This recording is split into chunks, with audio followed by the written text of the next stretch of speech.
You want to know what real damage looks like? Not screaming, not going viral, not trending on Twitter for a weekend. Real damage is when somebody sits down, speaks calmly, does not raise their voice once, and says something so precise and so factual that the person on the receiving end has absolutely nowhere to go. That is what DL Hughley did to Kevin Hart.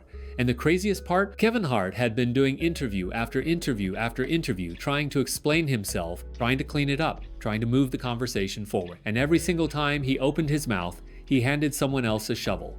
DL Hughley picked up that shovel quietly, professionally, without drama, and buried him with it. 3 minutes. That is all it took. 3 minutes that did more damage to Kevin Hart's reputation than the entire roast ever managed to pull off.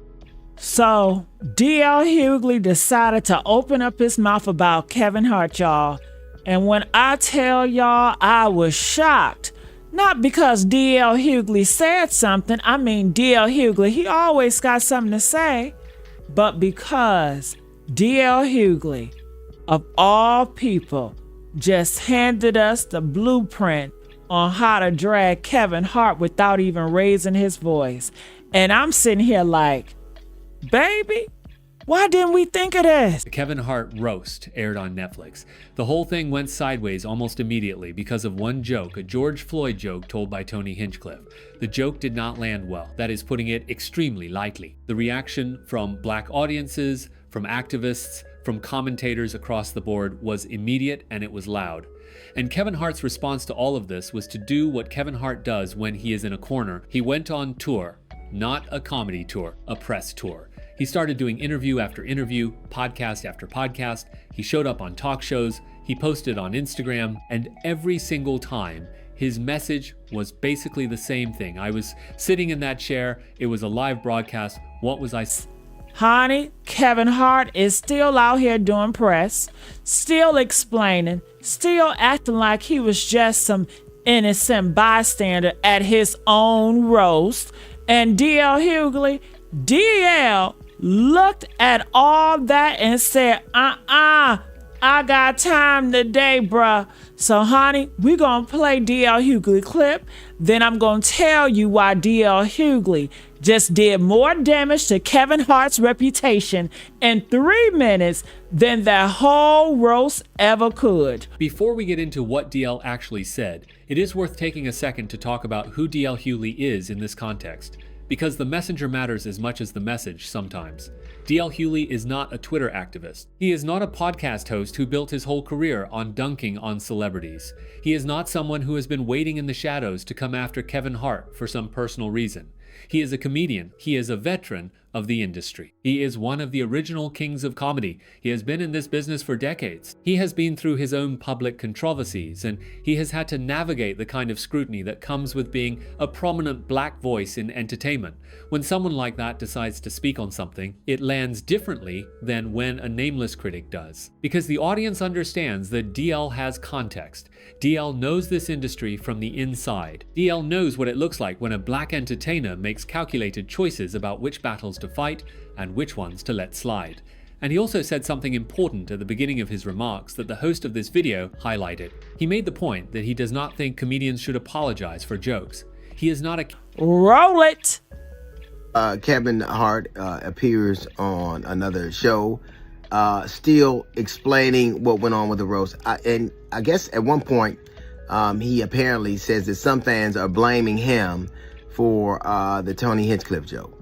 I think it's ridiculous to blame a man for a joke he didn't tell. I also think that, and I've said before, I don't think that comedians should apologize for jokes. I think that that is a artistic expression, and I think, like I said before, that every single joke has a victim. DL Hughley did not come with accusations. He did not come with outrage. He came with one question. One single question that completely reframed the entire conversation. Kevin Hart and his supporters kept asking, why are we still talking about a George Floyd joke 2 weeks after the roast? Why are people still upset? Why can we not move on? And DL's response to that was simple, calm, and devastating. He said, I understand the question, but my question is different. My question is not, why are we still talking about a George Floyd joke 2 weeks later? My question is, why are you still telling George Floyd jokes 6 years later? because that is the part of the conversation that kept getting buried in the noise. This was not Tony Hinchcliffe's first time telling this joke. This was not a one-time slip at an unusual event. This is a joke that has been circulating in certain comedy circles for years. The George Floyd material, the 8 minutes 46 seconds material, the I can't breathe material, that whole genre of jokes. And the argument that people like Tony make is that it is just dark comedy. Everything is fair game. No topic is off limits. You can joke about anything. DL did not even challenge that framework directly. He just asked the simplest possible follow-up question to it. Okay, you say the joke is just a joke. Fine. Question is, why is it after 6 years you continue to tell them? And especially when being asked a question like that, why this joke has been such a lightning rod of controversy, being asked that by people who still talk about an election that they believe was stolen 6 years ago, or they still talk about things that they are angry about, and the timing of it and the length of time doesn't seem to matter then.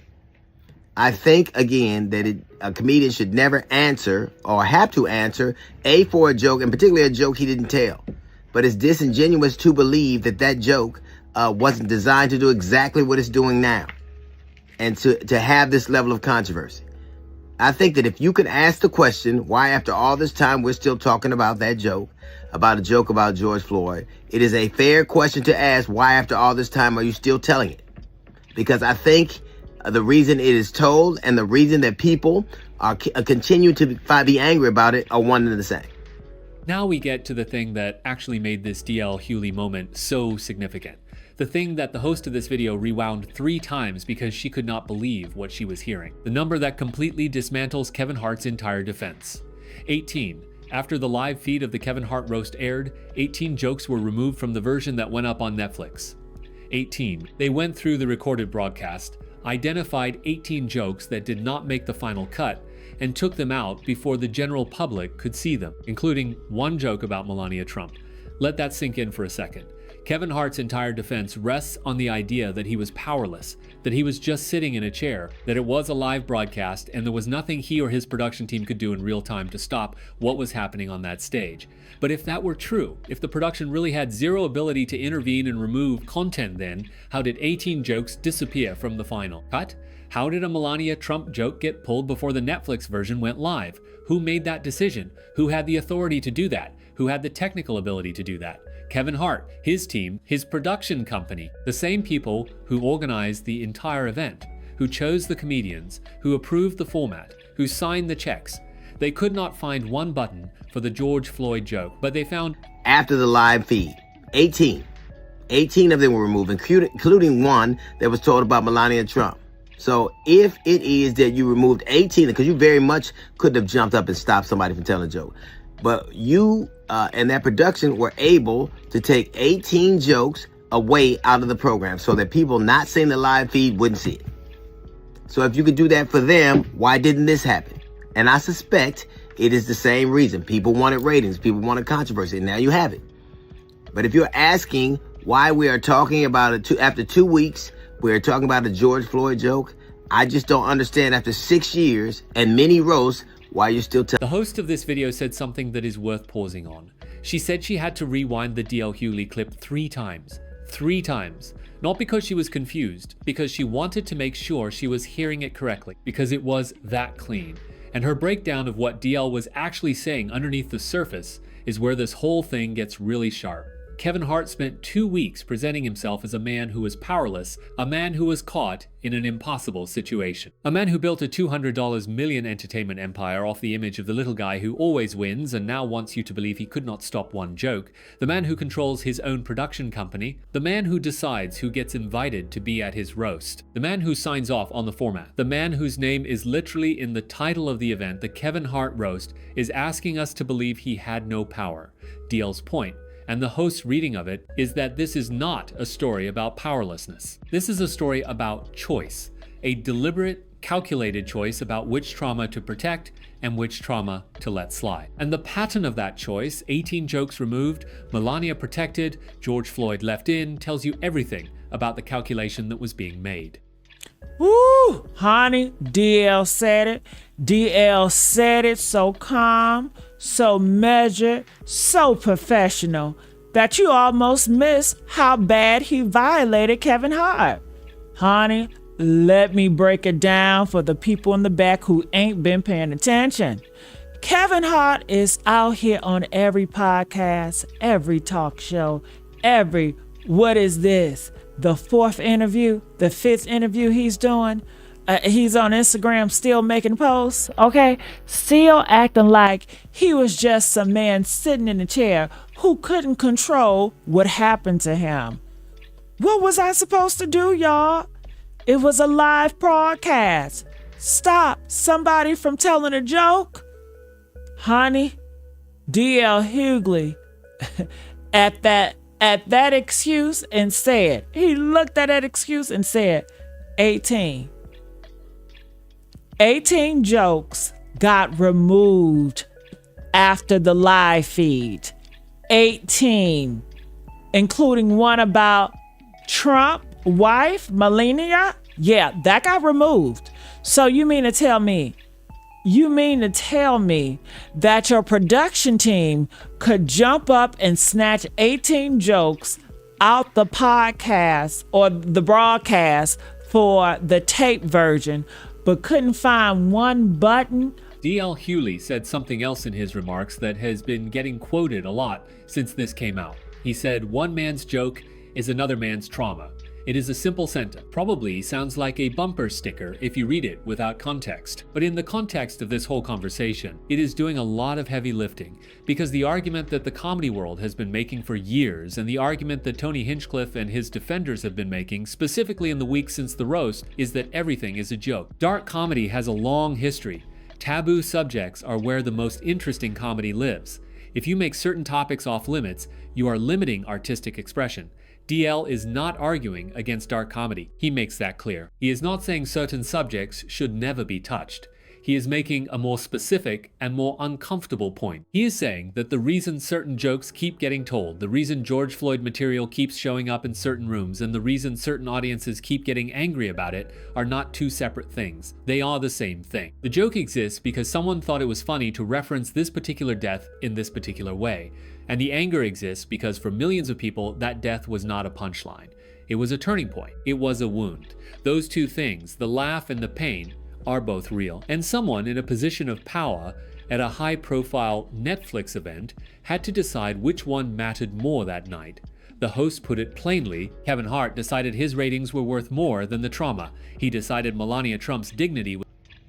So I think one man's joke is another man's trauma. I think all of us, have the right to either be offended or laugh or whatever. Nobody's trying to intercede. Nobody's trying to make that an issue. What is an issue is there seems to be this idea that only jokes affect one side. And I was struck by when Kevin talked about how, he was talking and he said, what was I supposed to do in the middle of a live broadcast and basically stop somebody from telling a joke? No.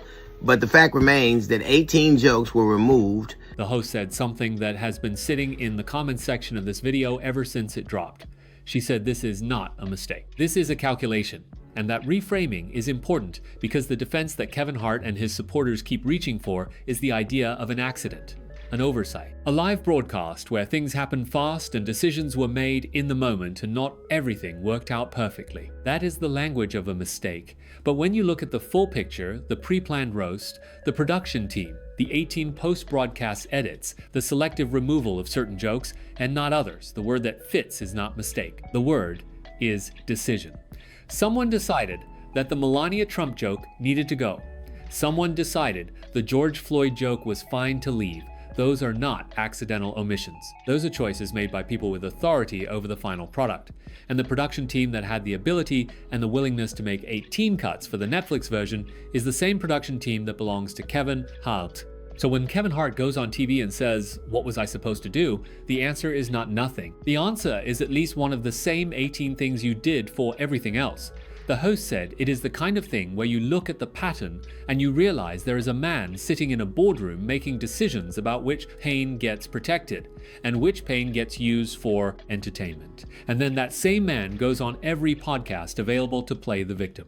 Y'all, that's not a mistake. Kevin, that's a damn choice. That is a calculation. That's you still in a boardroom or whatever you sit at, and you making these decisions, Kevin, and deciding that the black trauma was the price of admission for your Netflix special. And then, honey, you got the nerve. The host brought up something that does not get talked about enough in these conversations, and it is the most important thing she said. George Floyd's daughter is still growing up without her father. That is not a talking point. That is just a fact about a child's life. 6 years old when her father died. Growing up in a world where his death became a cultural reference point, where his last words became a slogan, where the video of his death circulates on the internet forever, where his name gets used in jokes at Netflix roasts. And Kevin Hart wants the conversation to move on in 2 weeks because the roast has been over for 2 weeks. DL Hughley's response to that is gentle and lethal at the same time. He says, you want to know why people are still talking about this 2 weeks later? The same reason people are still talking about George Floyd 6 years later. Because for the people it affected most, time passing does not erase what happened. The host extends this further. She says, we are still talking about George Floyd because the conditions that led to his death have not changed, because black people are still getting killed in the streets, because the 9-minute video is still playing in people's heads, because his daughter is still growing up without a father, and in that context, someone using that death as a punchline at a celebrity event, and then someone with the power to remove that punchline choosing not to, is not a 2-week conversation. It is a much longer one. Kevin, we've been talking about George Floyd for 6 years, brother. 6 years. Because his daughter is still grows up without a father. His daughter is still grown up without a father. 6 years because we still got police killing us in these streets. 6 years because that video, that 9-minute video, honey. The host said something interesting about DL Hughley himself near the end. She said she does not always agree with him. She said DL is sometimes on those Fox panels making her side-eye the whole television. She was being honest about the fact that DL is not her favorite commentator in every situation. But, she said, even a broken clock can hand you the sword you need. That line is important because it signals something about credibility. This is not a DL Hughley fan account. This is not someone who agrees with him across the board going out of their way to promote his take. This is someone who looked at what DL said, recognized that it was factually airtight, and gave credit where it was due. And that is also part of why this landed so hard. DL Hughley did not need to be the most popular commentator in the room to make this point. He needed to be right. And he was right.